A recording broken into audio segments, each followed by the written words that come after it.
Despite the success of our efforts over the past week, I know that some Americans continue to have questions about our efforts in Libya. Gaddafi has not yet stepped down from power, and until he does, Libya will remain dangerous. Moreover, even after Gaddafi does leave power, 40 years of tyranny has left Libya fractured and without strong civil institutions. The transition to a legitimate government that is responsive to the Libyan people will be a difficult task. And while the United States will do our part to help, it will be a task for the international community, and more importantly, a task for the Libyan people themselves.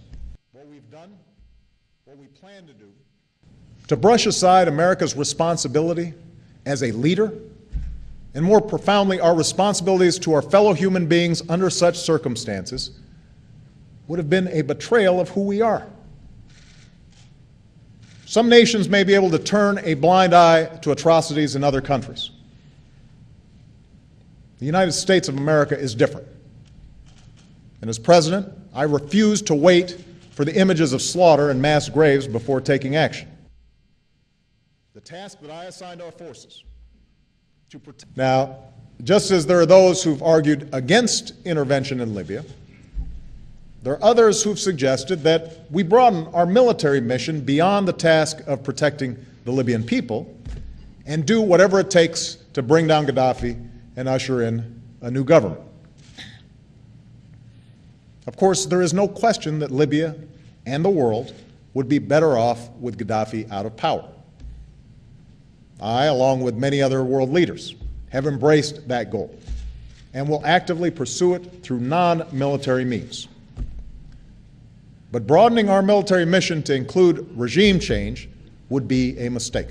And in these circumstances, we know that the United States is the... To be blunt, we went down that road in Iraq. Thanks to the extraordinary sacrifices of our troops and the determination of our diplomats, we are hopeful about Iraq's future. But regime change there took 8 years, thousands of American and Iraqi lives, and nearly $1 trillion. That is not something we can afford to repeat in Libya. Of the people. Born as we are, out of a revolution by those who longed to be free, we welcome the fact that history is on the move in the Middle East and North Africa, and that young people are leading the way.